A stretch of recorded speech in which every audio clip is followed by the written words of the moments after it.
Iniciamos la ronda por las portadas de los periódicos con The New York Times. Estados Unidos y Europa endurecen sanciones a Rusia. El País de España, Rajoy y Sánchez coinciden en que no habrá consulta ilegal. Nuevo Herald, investigan a tío de Maroño por corrupción pública. La Nación de Argentina, el gobierno se reúne con el mediador, pero da por hecho el default. Y finalizamos con el Nacional de Venezuela. Estados Unidos insistirá en llevar a Carvajal ante la justicia.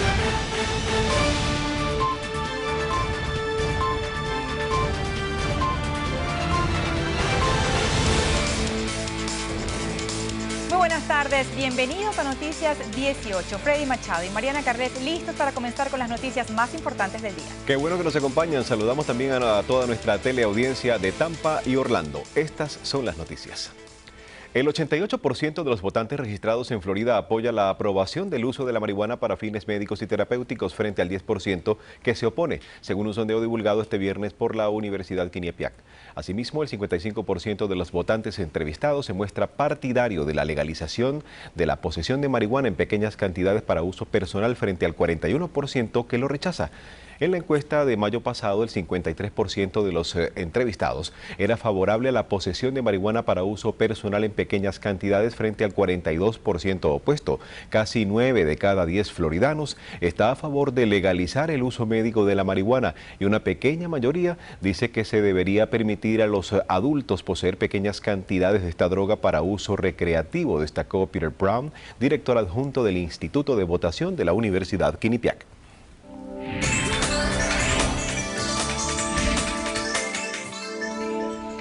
Holanda se plegó a las amenazas económicas de Nicolás Maduro. Así titula en su edición de este martes Diario Las Américas, que considera que el gobierno de los Países Bajos ordenó a las autoridades de Aruba liberar al general Hugo Carvajal, reclamado por la justicia estadounidense por vínculos con el narcotráfico internacional y las FARC.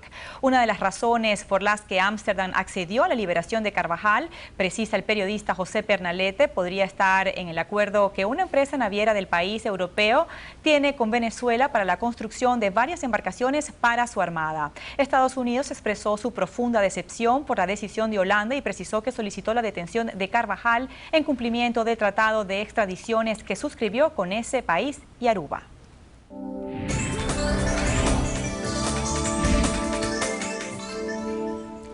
La Fiscalía Estatal de Miami inició una investigación de corrupción pública y solicitó información sobre Antero Espinosa, antiguo director del Departamento de Mantenimiento y tío político del exalcalde de Sweetwater, Manny Maroño, y de George González, quien ha sido empleado de la municipalidad desde 1998. Las autoridades estarían tratando de determinar si los empleados del Departamento de Mantenimiento de la ciudad de Sweetwater realizaron una parte o todo el trabajo por el que se le pagó a J&G Services. Tras recibir una subvención condal de cientos de miles de dólares, la ciudad de Sweetwater pagó a través del Departamento de Mantenimiento más de $130,000 por presuntas reparaciones a la compañía local J&G Services durante 2009 y 2010. Esa empresa había sido registrada a nombre de un empleado del propio Departamento de Mantenimiento apenas unas semanas antes de recibir el primer pago.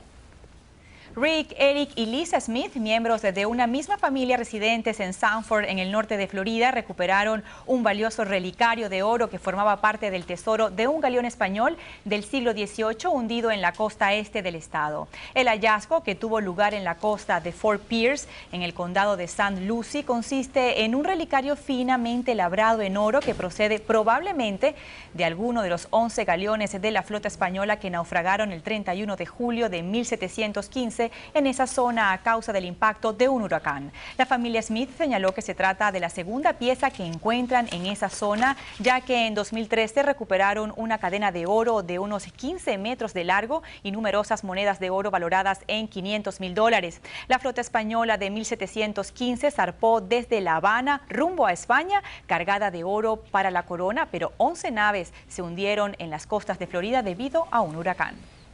Trabajar duro, practicar la justicia, conservar la fe, esos fueron los estándares familiares con los que creció Verónica Díaz, postulada para juez del circuito de Miami-Dade, que de resultar electa el 26 de agosto próximo, se convertiría en la primera mujer nacida en Colombia en alcanzar ese puesto en Estados Unidos. De esa forma, podré decir, yo soy la historia de un inmigrante, dijo Díaz en entrevista con Diario Las Américas. Graduada con honores de la Universidad Internacional de la Florida, la abogada es consciente de que hay muchas barreras que debe franquear para ganar el respaldo de los electores y llegar al cargo.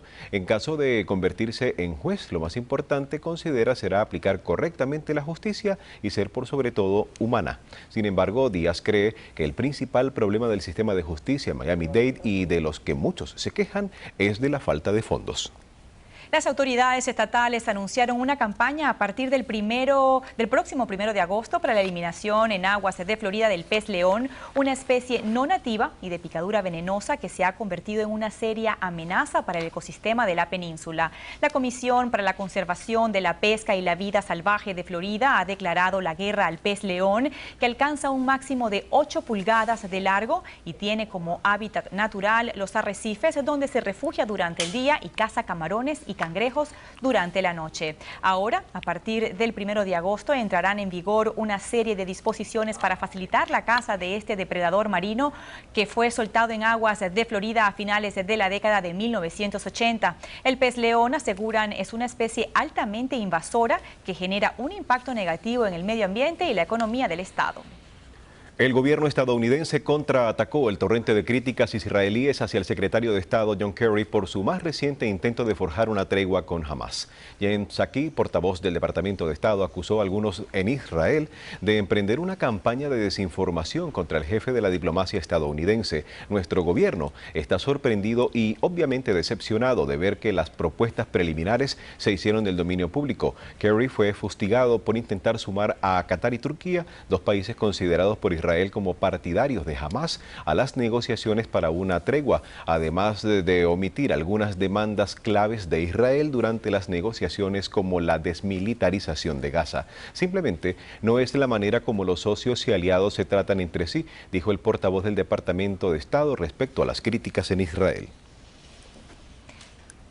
Estados Unidos ha llegado a la conclusión de que Rusia violó el Tratado de 1987 que prohibió el desarrollo y el despliegue de misiles nucleares de alcance medio basados en tierra, lo que constituiría el más serio incumplimiento de una obligación de desarme por parte de ese país. Según el diario The New York Times, que cita a altos funcionarios, el presidente Barack Obama envió una carta a su homólogo ruso, Vladimir Putin, para advertirle del hallazgo y transmitirle la protesta. En las próximas horas, el Departamento de Estado tiene previsto publicar su informe anual sobre el cumplimiento de los tratados internacionales de desarme, en el que figurará la constatación de que Rusia incumplió el pacto.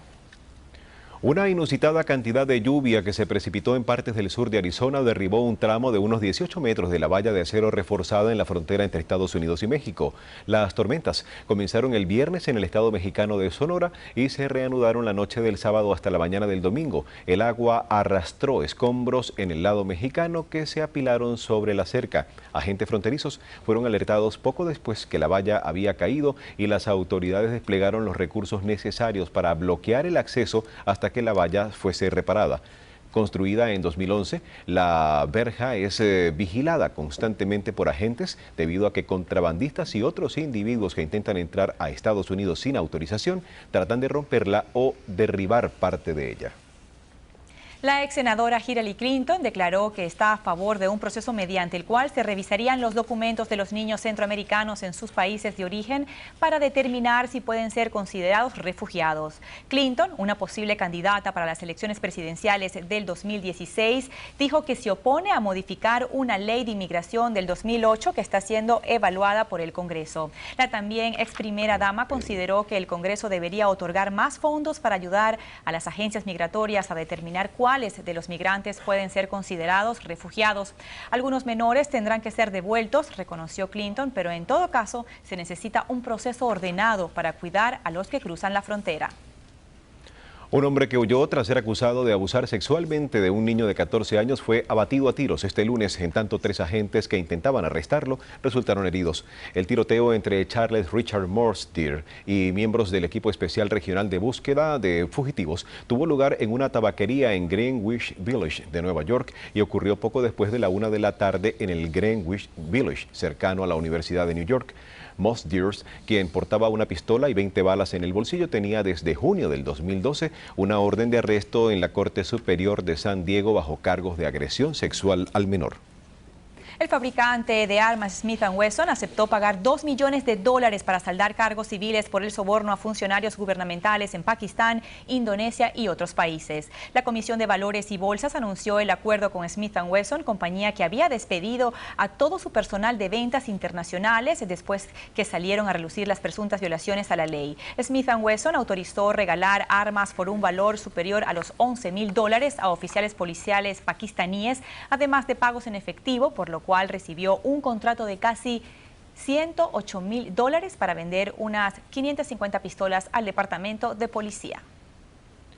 La exgobernadora de Alaska y candidata vicepresidencial republicana Sarah Palin lanzó su propio canal en línea, el cual se presenta como una conexión directa entre sus seguidores sin necesidad de intermediarios. Los suscriptores deberán pagar $9,95 mensuales o $99,95 al año y podrán formular preguntas directamente a la anfitriona en intercambios con ella a través de videochats. Palin dice que con esta modalidad presentará su propio comentario político y supervisará todo el contenido en el canal, al tiempo que arremetió contra la prensa a la cual calificó de tergiversadora.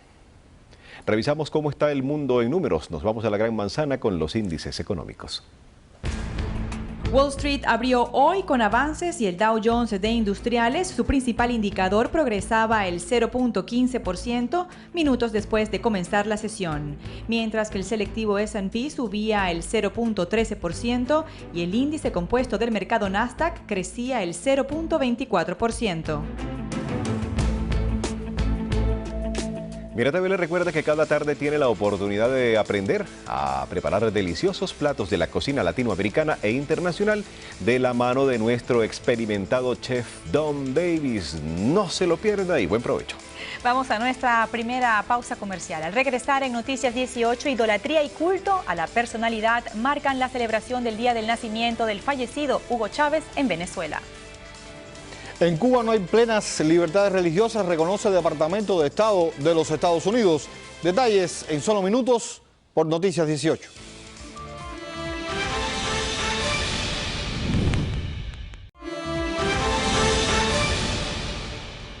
Gracias por continuar con nosotros. Sin el más mínimo temor al ridículo y decidido a distraer la atención de los graves problemas que enfrenta Venezuela, Nicolás Maduro insiste en que los pájaros le hablan y además le traen mensajes de su comandante muerto. A continuación, reponemos un fragmento de cómo lo reseñan las agencias internacionales de noticias. Hugo Chávez reaparece en sus 60 cumpleaños y otra vez en forma de pajarito. Según dice el presidente Nicolás Maduro, ha vuelto a contactar con él, como ya lo hizo en otra ocasión. Esta vez para decirle que está feliz y lleno de amor. Y me dijo, no se lo vayas a decir a nadie, así que ustedes no se lo cuenten a nadie. El pajarito me dijo que el comandante estaba feliz, lleno de amor de su pueblo. El régimen hizo coincidir en Caracas una reunión del Mercosur con el Congreso del partido y la fecha de nacimiento, si estuviera vivo, del difunto Hugo Chávez. A un alto costo para la maltratada economía venezolana y utilizando el país como trinchera, los invitados arremetieron contra organizaciones internacionales, tal como fue el caso del presidente boliviano Evo Morales, quien criticó a la Organización de las Naciones Unidas ante un público que aplaudía a rabiar los discursos altisonantes que trataban de imitar el verbo soez del difunto cumpleañero. Yo no comparto Consejo de Seguridad de las Naciones Unidas. Para mí el Consejo de Seguridad es un consejo de inseguridad para la vida y para la humanidad del mundo. ¿Saben por qué? Imagínense, el imperio va invadiendo a Palestina. Nos preguntemos dónde está el Consejo de Seguridad. ¿Dónde está la alta comisionada por los derechos humanos de las Naciones Unidas? Pero el show montado en Caracas, que se convirtió en la capital regional de la izquierda trasnochada, también sirvió para que los castristas gritaran a los cuatro vientos que su injerencia en los asuntos de Venezuela no tiene límites, a juzgar por las palabras del vicepresidente cubano Miguel Díaz-Canel. Eterna fidelidad al legado del entrañable comandante presidente Hugo Chávez Frías. Bienvenidos al tema cubano en Noticias 18. Represión contra grupos religiosos independientes aumenta en la isla cuando protesta por nuevo código de trabajo del régimen se torna en exigencia. Mientras, intelectual encarcelado parece ser víctima de un nuevo complot. El gobierno estadounidense señaló a la isla entre los países en los que la actividad religiosa solo es legal si está explícitamente autorizada por el régimen. De esta forma, el Departamento de Estado mantuvo sus críticas a las restricciones de las libertades religiosas en Cuba, plasmando sus conclusiones en un informe internacional sobre el tema dado a conocer hace unas horas en Washington. Se define en el documento cómo la policía política en la isla toma medidas para evitar que miembros de grupos pacíficos, como las Damas de Blanco, asistan a misas católicas, destacando la intensidad de estos atropellos a las prácticas religiosas de opositores en las provincias de Matanzas, Holguín, Villa Clara y Santiago de Cuba. El Departamento de Estado criticó la persecución contra grupos religiosos independientes, los cuales son calificados por la dictadura como organizaciones subversivas. En todos los casos, La Habana orquesta contra estas manifestaciones de fe y culto grandes manifestaciones con agentes del régimen, golpizas y detenciones arbitrarias, entre otros desmanes. Aunque ningún grupo oficialista, excepto la organización Arcoiris, cuestionó el nuevo código de trabajo recientemente dado a conocer por el régimen de La Habana, luego de meses de que miles de funcionarios dedicaran todo su tiempo a elaborarlo, el documento no goza de la popularidad del cubano de a pie. A través de todas las organizaciones disidentes y de los grupos de oposición, llegan hasta nosotros las muestras de rechazo ante una legislación dictatorial y carente de respeto a la ciudadanía cubana. Estamos hablando de que este legajo no permite la libertad sindical, prohíbe las huelgas y se ensaña en los posibles trabajadores que desde el punto de vista político o ideológico estén en desacuerdo con los Castro. Además, plantea que solo el Estado tiene derecho a mediar en la contratación de nacionales con extranjeros, atando a los cubanos a los intereses económicos de La Habana. Por su parte, integrantes del proyecto Arcoiris exigieron a la Fiscalía General de la República de Cuba que investigue a fondo las causas por las cuales el nuevo código de trabajo no fue explícito a la hora de defender a los homosexuales, es decir, no prohibió la discriminación por identidad de género. El grupo Arcoiris recuerda en su exigencia a los transexuales, travestis y a los transgéneros como personas profundamente desfavorecidas, estando en situación de vulnerabilidad familiar y social en Cuba. Tanto las organizaciones gay como lésbicas reclaman las promesas hechas por el régimen en la figura de la sobrina del dictador histórico Fidel Castro e hija del actual tirano Raúl Castro. Nos referimos a Mariela Castro Espín. Promesas que debieron otorgar jurídicamente derechos a los integrantes del proyecto Arcoiris, lo cual quedó en solo eso, promesas. Los firmantes esperan se investigue a todas las instituciones o personas que puedan estar involucradas en ese hecho ilegal y violatorio, al ignorarse el ofrecimiento de respetar los derechos de los homosexuales en el nuevo Código de Trabajo cubano. Además, solicitan a la referida Mariela Castro, quien es además diputada de la Asamblea Dictatorial, que cumpla con sus promesas y ejerza su derecho a la iniciativa legislativa individual. El régimen cubano conmemoró a todo lo largo de su territorio los 60 años del nacimiento del fallecido Hugo Chávez. Actos y varios homenajes formaron parte de una gigantesca campaña propagandística para recordar la memoria de uno de los más importantes aliados de La Habana. Los medios en la isla, todos en manos de la dictadura, dedicaron grandes espacios a Chávez, recordando sobre todo su amistad incondicional con Fidel Castro. El escritor Ángel Santiesteban, trasladado de la prisión asentamiento del Auton el pasado 23 de julio, se encuentra detenido en la estación policial de Acosta, en La Habana, acusado de intento de fuga. Finalmente trasciende la noticia de su posible paradero y una llamada de funcionarios del régimen a la hija de Santiesteban confirmaron la información. aclaró a los medios María de los Ángeles Santiesteban, hermana del reo. El escritor cumple una condena de 5 años luego de un amañado proceso judicial, el cual manipuló a Eduardo Ángel Santiesteban, hijo del reo, lo cual fue reconocido públicamente por el joven. Todo indica que quieren acusar falsamente a Santiesteban, ahora con un nuevo montaje. Hasta aquí la temática cubana en Noticias 18. Mariana y Freddy. Mira, Héctor, y con respecto a la religión, y se dice que las restricciones del gobierno cubano sobre la religión siguen siendo severas, pero hay opiniones también como el Departamento de Estado de los Estados Unidos que comenta que hay frentes que ha bajado la guardia, como en el caso de donaciones, actos de caridad en la isla de Cuba. ¿Es cierto? Bueno, eso es en parte lo que dice este documento del Departamento de Estado, pero también reconoce que es que estas organizaciones han sido infiltradas por los grupos de inteligencia en Cuba. Todo les estorba, todo lo que suene a distinto a lo que ellos están sembrando. Gracias, Héctor Valle, por toda la información desde Cuba. Mira TV se suma a la caminata para recaudar fondos para la lucha contra el cáncer que se celebrará en nuestra ciudad el próximo 11 de octubre. Todo el equipo de Noticias 18 estaremos en el evento e invitamos a todos los televidentes a ser parte de este hermoso gesto. Ropa liviana y vámonos a caminar todos contra el cáncer. Momento de nuestra segunda pausa comercial. Al regresar en Noticias 18 continúan los bombardeos israelíes contra la Franja de Gaza y continúan aumentando el número de palestinos muertos, especialmente niños. Ya venimos. Y en Pakistán, un cruce de blasfemias contra el Islam en Facebook desata un enfrentamiento en una pequeña comunidad.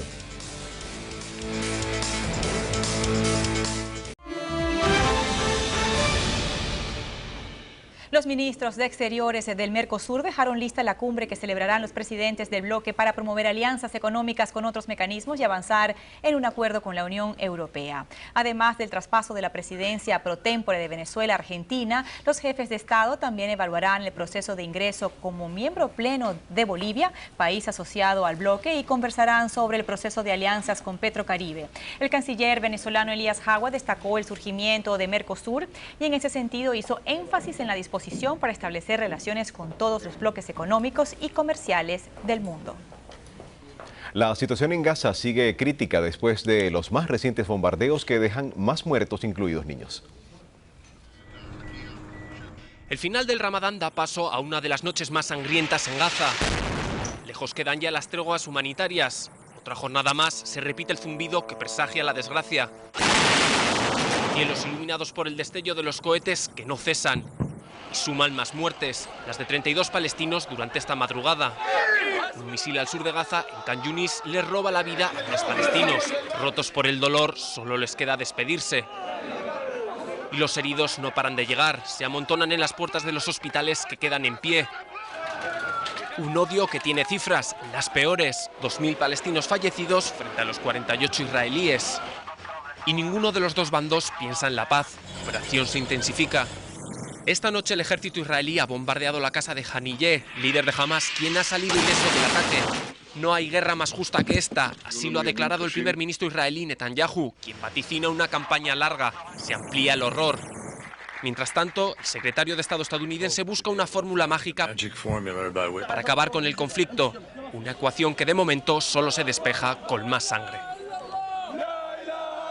Decenas de personas atacaron la pequeña comunidad de Ahmadíes en Pakistán, quemando sus casas, destrozando los muebles y rompiendo todo tipo de objetos. El ataque se produjo a raíz de unos supuestos comentarios contra el Islam que un joven publicó en una red social, un acto que en este país se castiga muy duramente por la ley antiblasfemia. Una mujer y 2 niños han fallecido y decenas de personas han resultado heridas. En menos de un año, más de 100 personas han sido acusadas de blasfemia. Según la Comisión de Derechos Humanos en Pakistán, este tipo de acusaciones son comúnmente utilizadas para saldar asuntos personales. Al menos 22 civiles murieron este martes en Ucrania a causa de cañoneos, dijeron las autoridades locales. El ayuntamiento de Luhansk, que está bajo control de separatistas prorrusos, dijo que 5 personas murieron cuando un hogar de ancianos fue alcanzado por disparos de artillería. La televisión rusa mostró imágenes de cadáveres en sillas de ruedas cubiertos con mantas en Holbrook, una ciudad asediada por tropas del gobierno. La oficina del alcalde dijo que 17 personas, incluyendo 3 niños, murieron como resultado de las agresiones. El uso de misiles no dirigidos en los combates entre fuerzas del gobierno ucraniano y separatistas prorrusos ha estado cobrando un fuerte saldo en semanas recientes y ha sido criticado por grupos de derechos humanos. En el siguiente reportaje veremos la impactante historia de un joven americano que se prepara para llevar una bomba suicida. Es un apretón de manos entre un ciudadano americano y un terrorista islámico. Así de sonriente aparece este joven en un vídeo publicado por los yihadistas en Siria. Se prepara para llevar una bomba suicida. Estos son los momentos previos a la explosión. La prepara y se la pone. Tranquilo y feliz, pocas horas antes de saltar por los aires, explica que aquí no tiene nada y que lo único que quiere es recibir la bendición de Dios e ir al paraíso. Estos son los puntos en los que se efectuarán distintas explosiones. Dentro de este camión se dirige al lugar elegido y allí muere por su fe.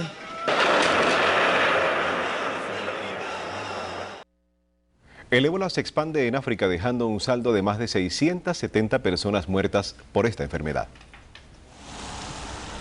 En la sede de la Organización Mundial de la Salud en Ginebra se sigue de cerca la enfermedad que ha brotado en países como Guinea, Liberia, Sierra Leona y acaba de extenderse a Nigeria. En esta parte del mundo las fronteras son muy porosas. Por eso los controles deben ser lo más estrictos posible. El mayor desafío es identificar el brote y su cadena de transmisión. El ébola no se transmite por el aire, sino por contacto directo con el enfermo. Este hospital en la capital nigeriana, Lagos, está en cuarentena. El país acaba de confirmar la muerte de una persona por el virus. Nigeria es el país más poblado de África. Todo el gobierno federal está en pie de guerra para garantizar que el virus no se extienda y que nadie se infecte en Nigeria. Un vuelo de Lagos a Madrid tarda 5 horas y la enfermedad necesita 21 días para ser incubada. En Sierra Leona se ha detectado otro contagio. Todo está en manos de las autoridades y seremos capaces de localizar a este paciente, esté donde esté. Los expertos sanitarios aseguran que es posible que la enfermedad llegue a Europa, pero muy improbable que se propague. Después del escándalo por presunta administración fraudulenta en una ONG que salpicó a la familia real, Felipe VI prohibió que sus padres, su esposa y sus hijas mantengan cualquier actividad privada y se limiten a las tareas institucionales que les correspondan a cada uno. De tal manera, ni Juan Carlos y Sofía, ni la reina Leticia, ni sus hijas podrán tener un trabajo más allá de la actividad remunerada que desarrollan como representantes de la corona. La decisión del monarca de 46 años se interpretó como una respuesta al caso de corrupción en el que está imputada su hermana, la infanta Cristina, y en el que su cuñado está acusado de haberse apropiado de 6 millones de euros de dinero público, junto con su ex socio, cuando ambos estaban al frente de una organización sin fines de lucro. Y la Comunidad Iberoamericana impulsará su primer programa regional de becas de movilidad para profesores y estudiantes universitarios. La Organización Iberoamericana de Educación creará un programa de movilidad internacional para profesores y estudiantes de educación. El anuncio del programa, que llevará el nombre del pedagogo brasileño Paulo Freire, fue hecho durante la inauguración del tercer encuentro internacional de rectores Universia en Río de Janeiro por la titular de la Secretaría General Iberoamericana, Rebecca Greenspan. Tendremos que avanzar de aquí a diciembre, ¿verdad?, para probar que por lo menos tenemos el mínimo necesario para convertirlo en un programa iberoamericano. De ahí comenzamos el 2015-16 para tratar de montarlo.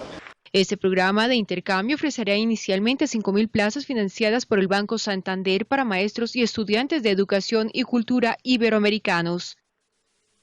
El programa tiene el objetivo de mejorar la calidad de la enseñanza en la región a través del intercambio entre los docentes y alumnos de centros de la región. El Paulo Freire, estoy casi segura, porque ya fue aprobado y será ratificado por los ministros de Educación en la reunión liderada por la Organización de Estados Iberoamericanos de Educación y Cultura. Greenspan dijo que espera poder convencer tanto a entidades privadas como públicas para que aporten más fondos al programa. Si la propuesta de ampliación del programa Paulo Freire sale adelante, las nuevas becas pueden empezar a concederse en 2015 o 2016 y el primer año ofrecerían cerca de 25.000 plazas con una dotación de entre $3.000 y $4.000 y una duración de entre 4 y 6 meses.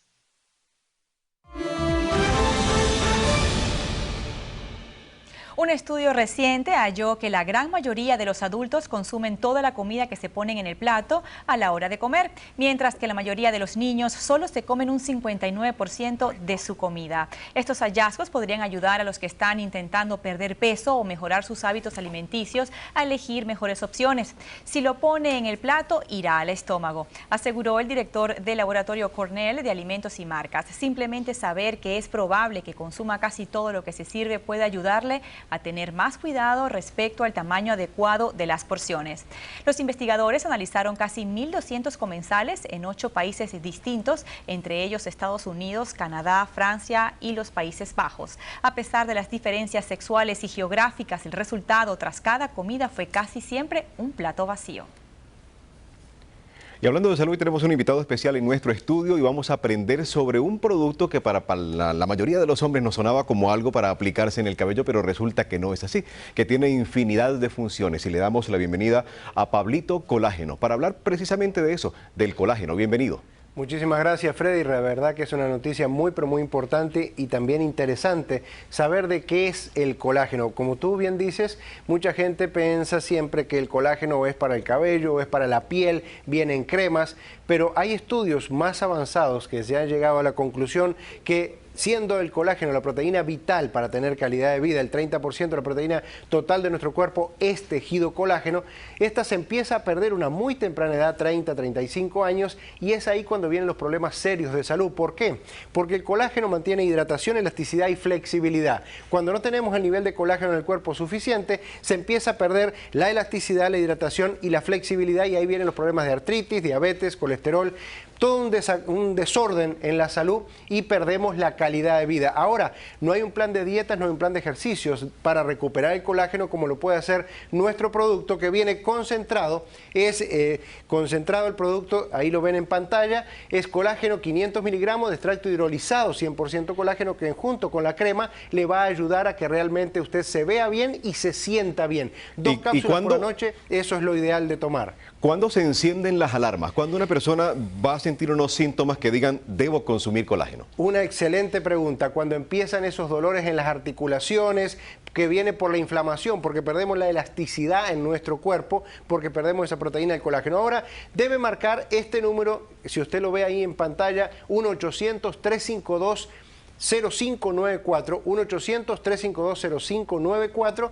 y vamos a hacer algo bien, pero bien interesante. Si todavía usted no sabe si funciona o no el producto, usted puede ordenar ahora y le vamos a regalar a las primeras 10 personas que llamen a ese número de teléfono para que usted pueda saber si realmente el colágeno de Pablito funciona, que lleva más de 10 años en el mercado.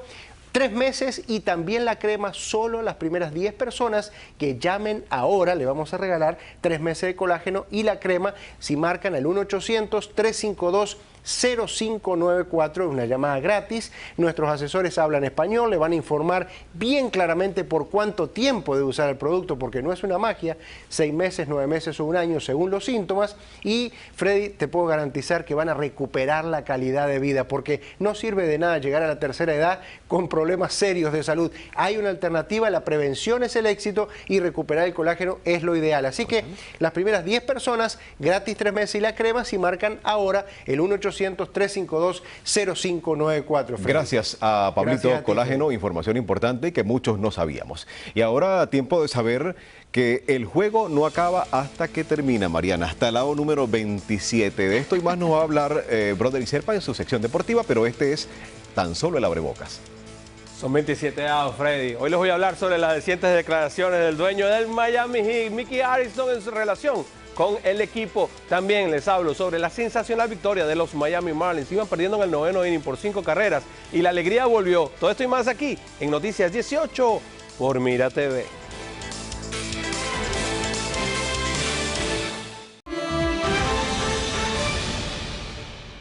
Gracias por continuar con nosotros. Y las cámaras de Noticias 18 estuvieron en el Festival de Cortometrajes Yes He Is. El fin de semana se celebró en la ciudad de Miami la premiación de la segunda edición del Festival Crea y Comparte de Yes He Is, una página web y aplicación para teléfonos inteligentes con contenido que proveen historias significativas que le brindan al espectador oportunidades de acercarse más al Evangelio. En esta edición premiamos 10 categorías: mejor producción, mejor dirección, mejor fotografía, mejor edición y bueno, otras categorías que son importantes para poder estimular el talento local, que es lo que queremos hacer. Hay profesionales participando, pero también hay muchos estudiantes y aficionados como cineastas independientes. Queremos que todo el mundo se lleve algo, además que hay niños, hay talentos espectaculares y es una buena forma de que las personas que tienen esa afición de hacer cortometrajes y que quieren darse a conocer un poco a través de nuestro portal en internet, pues ya se dan a conocer. Yes He Is ya se encuentra preparando su tercera edición, esta vez más internacional, con el fin de estimular a los participantes a que sigan creando más historias con contenido. Scarlett Johansson manda en las taquillas, consolidándose como una de las reinas de la acción de Hollywood en Lucy. Se mueve el listado de las más taquilleras en Estados Unidos y en esta ocasión encontramos a Planes, Fire and Rescue en el quinto lugar con $9,3 millones. El filme, relacionado con el universo de personajes de la película Cars, cuenta la historia del avión Dusty, que a pesar de sufrir daños en su motor y ser consciente de que tal vez nunca más podrá participar en competiciones, decide alistarse en un equipo de rescate para combatir un fuego masivo. Hey, Sugar Rim, you just fall out of a B-17? The Pure Anarchy obtuvo la cuarta posición con $9,9 millones.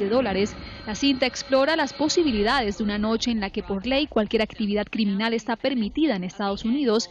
Si la primera parte apostaba por el sufrimiento de una adinerada familia acosada en su propia casa, esta se centra en un grupo de personas que lucha por la supervivencia en plena jauría por las calles de Los Ángeles.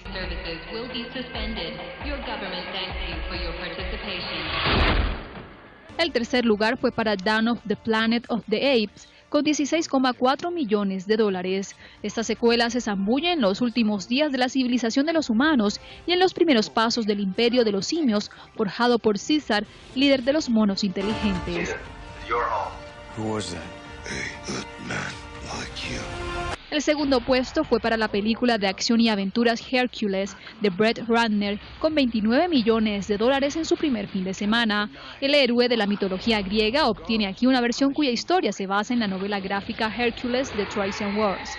En esta ocasión, y tras darle la espalda a los dioses por la pérdida de su familia, el héroe debe proteger a un rey y su hija frente a la amenaza de un tirano. La lista la completa Lucy, que recaudó $44 millones en su primer fin de semana en la taquilla estadounidense. Scarlett Johansson, la última heroína de Benson, como lo fueron en el pasado Natalie Portman y Mila Jovovich, encarna a una estudiante estadounidense en Taiwán que de forma accidental obtiene poderes sobrehumanos que van creciendo paulatinamente. La intérprete se consolida en el cine de acción tras su papel en The Avengers y las cintas relacionadas del universo Marvel.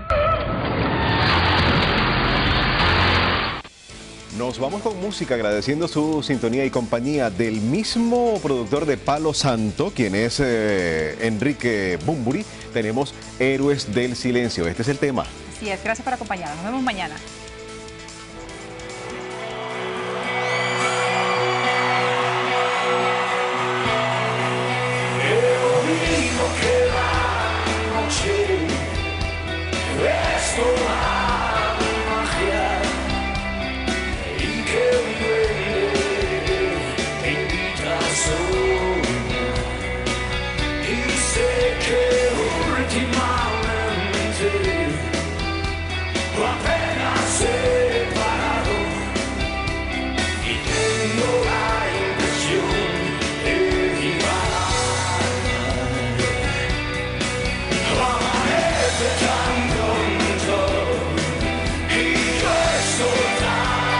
Solo, y no me arrepiento.